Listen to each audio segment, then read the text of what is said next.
Yan guys, mapagpalang araw. Ito nga pala yung spot natin, no?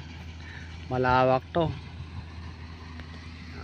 Galing na ako dito, nanguha ko ng tulya saka bildat. Ayun pala yung huli ko.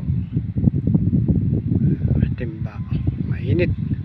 Ayun, ilog pa rin yung tubig. Kaso malabo. Yan, no? Dito ako nangunguha ng tulya saka bildat. Huli na rin ng isda. Kasama ko ang aking kaibigan.